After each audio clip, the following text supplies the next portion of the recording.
Hello, and welcome to the latest in a series of webinars by digitalfirst.com for the Accounting Business Expo on March the 20th and 21st at the International Convention Centre in Sydney. Excuse me.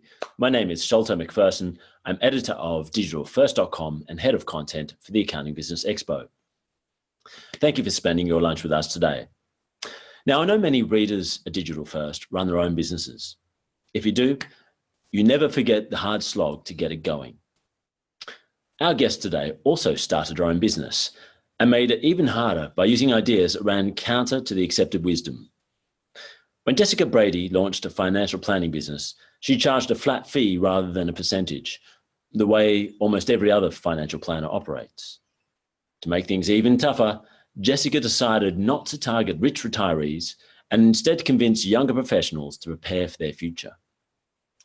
Now, you've heard of the blue ocean strategy, and it may make it easier to stand out, but it also means you're inventing a lot of processes that the rest of the industry has already figured out.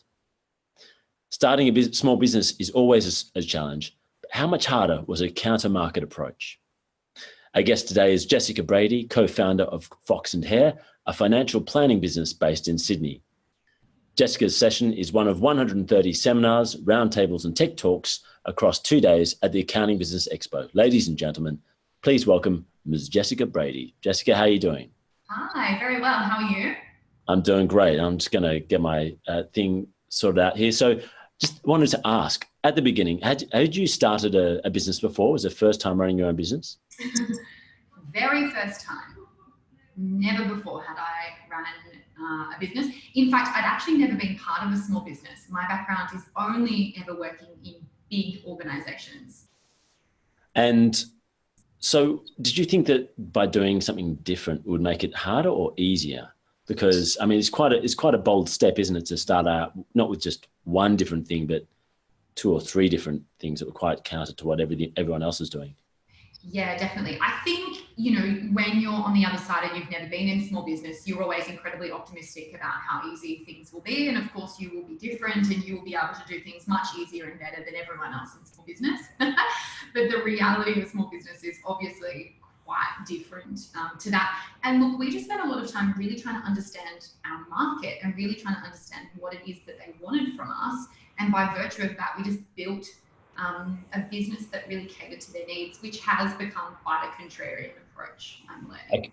Okay, I have to stop you there, because I think a lot of people don't get into business that way. They start a business and then try and work out what they're doing, which is kind of what I did. But you actually spent time before you started the business working out what you wanted to do? Yeah, absolutely. So Glenn, who's my business partner, is an incredibly organised and structured soul. Okay. I'm very grateful because I'm quite the opposite, which is fantastic for both of us. And we spent probably the best part of 2 years really deeply researching the gap that we found in the market and actually asked people what they wanted, which was pretty revolutionary, I'm hearing. So yeah, we did a number of focus groups, actually getting third parties in to, temperature check what is it that the younger people of Australia want today, and how do we build something that really appeals to them. Wow, before you even started the business, you were running focus groups? Yeah, actually quite a funny story. We had a website designer come and do all of our website and branding, etc. And actually when we were really close to launching, we wanted people to basically rip everything that we've built apart. So rip apart our website, rip apart our branding, rip apart our coaching programs. And we actually had her at the focus group, but we didn't tell anyone that she was our designer. And it was a really great way of her getting very live feedback on what needed to change. I hope people weren't too nasty. They say, oh my God, this looks terrible. I think if you've ever worked with a creative agency, there's a lot more input that you need to provide than I certainly expected. I just thought this is their jam and they'll do it all for me. But having her there, she just got it straight away. And the amount of clarity and getting us both on the same page happened almost immediately after that. So it was really good. Amazing. So how much did you spend? Because you must have had a pretty serious budget to run focus groups and so on, or was that part of your existing job? It was a very expensive mission. We hired a room at a pub. We got lots of bottles of wine. In fact, it was free hire at the pub. If you bought X amount of dollars of wine, which I think was about $200. And we had some cheese boards. We had someone that we knew run it. We set up the back and just shut up and listen. And then we just took copious amounts of notes. I had my partner running around to making sure that everyone's wine glass was full, which led to very good, the more you the better insights and outcomes you get. So actually, it doesn't need to be overly complicated. It doesn't need to be really expensive. Just my kind of thinking was, let's not have my friends do it, because my friends who love me will just be nice and give me really nice feedback. So we tried to get friends of friends. And that was a really great way of having people who were not afraid to share their open thoughts and feelings. So how did you get friends of friends? We just reached out to people. People knew that we were thinking about it. And, you know, if you've got a good network, you know, to be able to say to people, hey, this is what we want to do. We'll give you some wine, we'll give you some cheese. We'd love to hear your thoughts. Yeah. People were really happy to give up an hour or two of their evening to help us, which was amazing. And in fact, a lot of those original focus group people have now come on as clients. Fantastic. So what did you learn and what was were you surprised by what came out of those focus groups, that they wanted fixed fee as opposed to commission, that they were willing that there was an active market of potential clients there who are younger than the baby boomer generation, which is all you ever see in financial planning marketing materials? Is always happy white couples with grey hair walking down a beach. Their grandchildren. With the pastel jumpers, like the man's always wearing like a yellow pastel jumper or something. Yeah. Exactly that. Like, firstly, is there going to be a market? Was a really important question that we needed to have answered. So is there, you know, anyone that's going to buy what we're selling? And second to that, you know, Glenn and I had been in financial services for over a decade each, but, you know, we took for granted what we thought people wanted. And I think that happens so often. We just assume that because we're in the target market of the demographic that we would love to serve, we know what they want. But actually just simply asking someone is the most effective way of making sure that what you're doing is important, and a huge learning for us, because so much of what came out of it actually really challenged some of our thinking, and also concreted some others. So there were definitely some huge insights for a really small investment of time and resources. And so let's get down to the business model, because I can see, you know, I go to my mortgage broker. He's fantastic, gives me great service. I know he's getting commissions based on what he recommends to me. Yeah. We've got a great personal connection, and I trust him that he's working my best interests.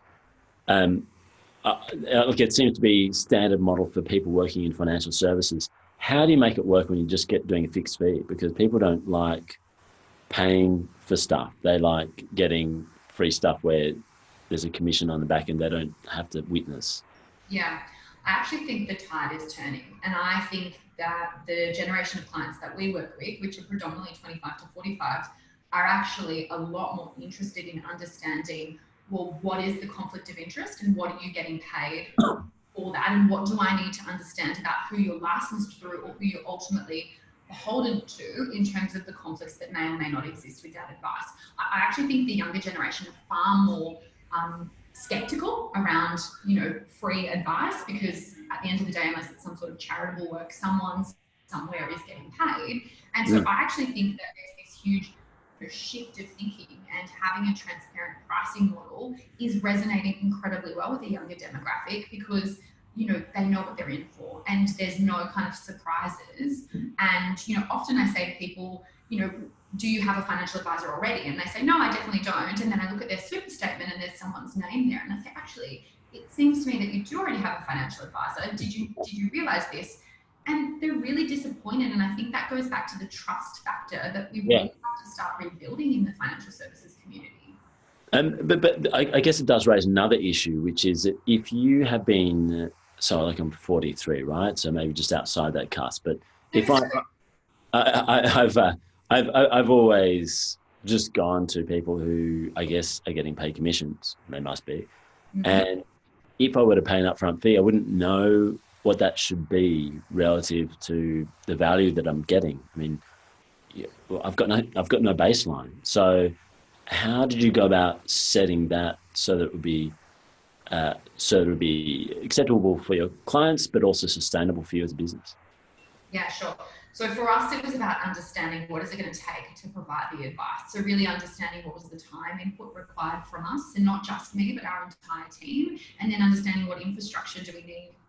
We use a lot of tech in our business, and really making sure that, you know, we were covering the costs and adding a profit margin. So for us, our pricing is really based on that in itself. And that's really easy to explain to a client, to say, look, this is how we priced it. This is based on time. This is based on effort. This is, you know, based on cost. People are really open to that.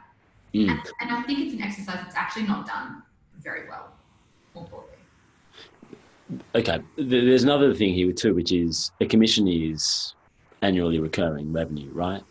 And a one-time fee is not. And it's much, much easier to build a business on recurring revenue that is on sales, where you have to go find new customers the whole time. So do you have products that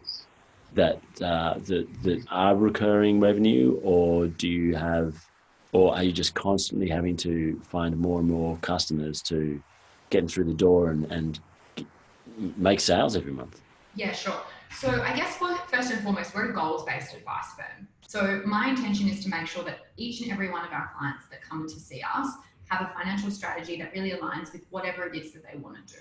So whether that's them starting a business, buying a house, you know, having a family, sending their kids to private school. I've got one client that wants to live on a boat. We've got one client who wants to live 6 months of every year in France. It's really, really bespoke in terms of what it is that they're looking to achieve. It's not just make me rich.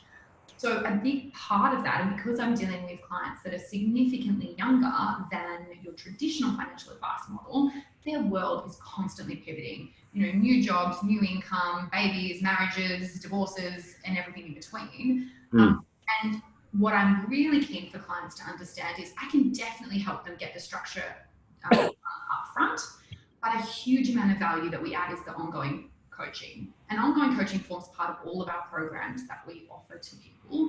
And I kind of use the fitness analogy. Yeah, I can go to the gym and you can write me a fitness plan, but to be perfectly honest, unless you're going to yell at me and make me, you know, get up at 5 o'clock in the morning in the rain and do the star jumps and do the push-ups, it's highly unlikely I'm actually going to do them. And the burpees, yeah. And the burpees, oh my God, burpees. Yeah. So, you know, a huge part of what we do is ongoing coaching, but at the same time, there's no lock-in contracts. So if people aren't seeing value from the relationship that they're engaging Fox and Hare with, then they should leave. They shouldn't pay for a service that they're not getting value from. And, you know, making that really open and transparent is hugely important for clients, because they want to know that, you know, they can leave at any time if they're not getting what they're looking for. So, I mean, what does that service look like? Because, I mean, that's fascinating. It's almost like a business coach, but a personal coach, like a life coach, I guess. Yeah, so it's really interesting that you say that. One thing that we've learned is that we can't just focus on finances, because it's so much more holistic than that. And actually, in a few months, we're having our very first client-only event, and we're actually looking at adding wellness to what it is that we do, because we've realised there's such a huge correlation between being physically fit, being mentally fit, and being financially fit to overall satisfaction. And so, you know, with the different programs that we have different levels of touch points. We have different amounts of ongoing progress meetings. And from our internal process perspective, we've actually just brought someone on who we've dubbed the Goals Queen, and her job is actually the accountability buddy that everyone needs. And so she's regularly checking in on clients to say, hey, we're charting your course and you're off track. What's going on? What do you need help with? And, you know, that level of accountability, I just don't think has existed before. Wow, that's amazing. So it is more holistic life coaching, kind of that direction then. Yeah, I would definitely say it's kind of financial advice, with the other stuff more peripheral. But, Okay. you know, I realized last year that a lot of it's behavioral, actually, and a lot of it's around change management. So we went and did some courses in actually understanding how we help people make behavioral change, and just naturally that kind of flows into other areas of life as well. Okay, so let's rewind a bit. So you've done your focus groups, you've quit your jobs, say, right, that's it, we are taking the plunge. You go out there, you've got your website. What was it like going out to the market with a message that was quite different to everyone else? Did you feel confident? What was the response like? I'm going to say our experience, by what I understand of lots of other people's experiences, has been completely different to most people's approach to going out to business. So because we were so planned and so structured, I finished my corporate role on the Friday. At 9:30 on the Monday morning, I was seeing my first prospect for coffee. Wow. I believe Okay. that's quite unusual. The website had launched. We had all of our material. We had all of our programs. We had all of our pricing. We had 10 foundation clients. So we had 10 clients ready to go when we launched the business. I would strongly encourage anyone who's going to start their own business from scratch, you should definitely do that. And we told those people that they were our foundation clients. We gave them a discount because we knew that we would fumble our way through our first few. And they had to provide us with really good constructive feedback for that discount, and they were amazing for us. And the other thing that we did really well was I just LinkedIn messaged a whole heap of journalists and said, hey, like we've launched and we're new and we're a bit different. And it was around the same-sex marriage debate time. And I said, hey, we've got a stance on this. Like we're really big about, expressing that there needs to be more diversity in advice. And so because we had a point of view and we had a voice, we got picked up by a whole heap of trade media and then just got a whole heap of momentum, which was amazing. Fantastic. That's amazing. And was that literally in the first week of launching? I think the same-sex marriage LinkedIn message was week 2. So maybe I've overstated that. That's amazing. So where were you at the end of your first month in trading? So the first month of trading, we basically had commitment from a whole heap of those 10 to start writing advice pieces for them. Fantastic. Yeah. And has that, so it sounds like you had an amazing start. What was it like the following couple of months? Because the first month of launching a business, it's going, yay. And then I was like, oh my God, this is really hard. That's what happened. So we were like, we're this, we're amazing. And then we were both looking at each other going, oh my God, like how do we actually physically do this? Like this is the bit that we've forgotten perhaps to think about. So there was definitely that moment of what now? Yeah.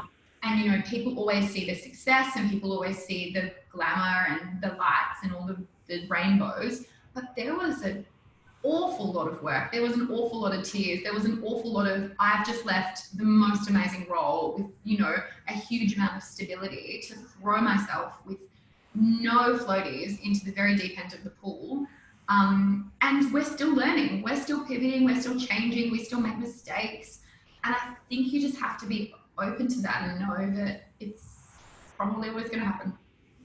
Yes, I think that is true. So in hindsight, would you do it that way again? Because the thing that I've got in my mind is would it be easier to go with the crowd, go out there with the same kind of messaging as everyone else, pick up, there are millions of baby boomers out there with lots and lots of money that are desperate for advice, start there and then come out with, we're doing this cool product that's for the 25 to 40 set, or we're doing fixed fees or whatever?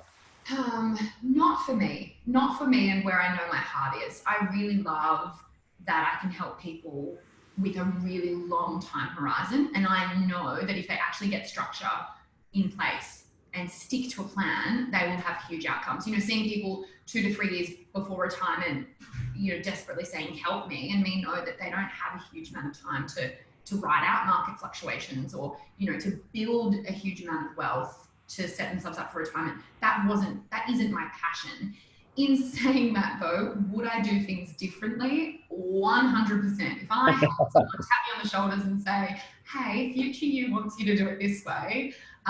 We spend so much time talking about absolute crap in our business, like, stuff that's so not value add. And if I could maybe impart one learning for anyone that's on this journey, understand your entire end-to-end process and how you will systemize that process, because we live in a really complex world and no one's embraced technology fairly well. No one understands the software to its full extent.